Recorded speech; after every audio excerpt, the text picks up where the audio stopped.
ಇನ್ನು ಈ ಕುರ್ಚಿ ಕಾದಾಟದ ನಡುವೆ ಯತೀಂದ್ರ ಅವರು ಕೊಟ್ಟಂಥ ಸ್ಟೇಟ್ಮೆಂಟ್ ಇದೆಯಲ್ಲ, ಸ್ಟೇಟ್ಮೆಂಟ್ ಗಮನ ಸೆಳೆಯುವಂಥದ್ದು. ಯಾಕಂದರೆ ಹೌದು, ಡಿ ಕೆ ಶಿವಕುಮಾರ್ ನಾನು ಕೂಡ ಸಿ ಎಂ ಆಕಾಂಕ್ಷಿ ಅಂತ ಕೇಳಿದ್ದಾರೆ, ಹೀಗಾಗಿ ಸ್ವಲ್ಪ ಗೊಂದಲ ಆಯಿತು. ಆ ರೀತಿ ಏನೂ ಇಲ್ಲ, 5 ವರ್ಷ ಸಿದ್ದರಾಮಯ್ಯನವರೇ ಸಿ ಎಂ ಆಗಿ ಮುಂದುವರಿತಾರೆ.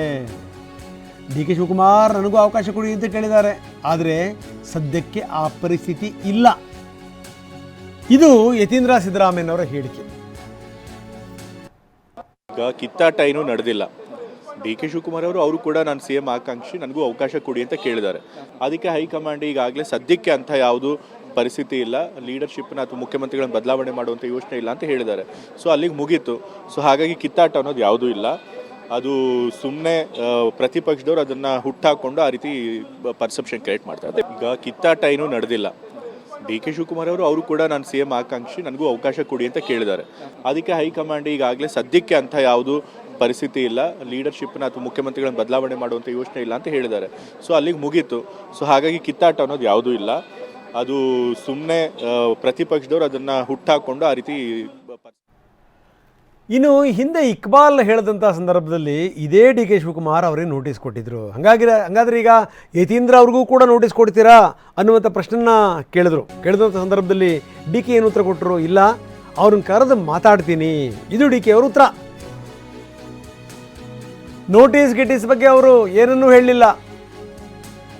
ಹೈಕಮಾಂಡ್ ಕರೆದಿದ್ದು ಮಾತಾಡಿದ್ದು ಅದನ್ನು ಬಹಿರಂಗಪಡಿಸೋಕ್ಕಾಗಲ್ಲ, ನಾನೇನನ್ನೂ ಹೇಳಲ್ಲ, ಆದರೆ ಯತೀಂದ್ರ ಅವ್ರನ್ನ ಕರೆದು ಮಾತಾಡ್ತೀನಿ ಅಂದಿದ್ದಾರೆ ಡಿ ಸಿ ಎಂ. ಇವತ್ತು ಬೆಳಗ್ಗೆ ಏನು ಹೇಳಿದ್ರು? ಆಯ್ತು, ಒಳ್ಳೇದು, ರಾಜ್ಯಕ್ಕೇ ಒಳ್ಳೇದು, ಆಗಲಿ, ಯಾರು ಬೇಡ ಅಂತಾರೆ ಅನ್ನುವಂಥ ಮಾತನ್ನು ಹೇಳಿದರು. ಈಗ ನಾನು ಕರೆದು ಮಾತಾಡ್ತೀನಿ ಅಂದಿದ್ದಾರೆ ಡಿ ಕೆ.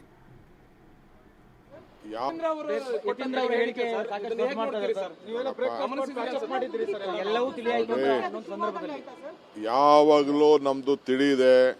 ನಾನು ಚೀಫ್ ಮಿನಿಸ್ಟರಲ್ಲಿ ಯಾವ ಥರದ ಭಿನ್ನಾಭಿಪ್ರಾಯ ಹಿಂದೇನೂ ಇಲ್ಲ, ಇವತ್ತೂ ಇಲ್ಲ, ಮುಂದೇನೂ ಇಲ್ಲ. ಅವ್ರು ಏನು ಹೇಳಿಕೆ ಕೊಟ್ಟಿದ್ದಾರೆ ಅನ್ನೋದು ನನಗಿನ್ನ ಅರ್ಥ ಇಲ್ಲ. ಅರ್ಥ ಆಯ್ತಾ? ನಾನು ಅವ್ರ ಹತ್ರ ಮಾತಾಡ್ತೀನಿ.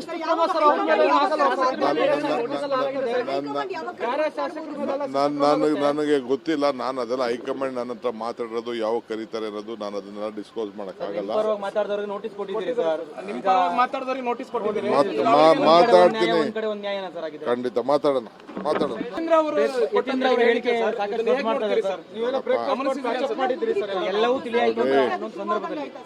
ಯಾವಾಗಲೂ ನಮ್ದು ತಿಳಿ ನೋಡಿ, ಇದು ಡಿ ಕೆ ಶಿವಕುಮಾರ್ ಅವರ ಮಾತು.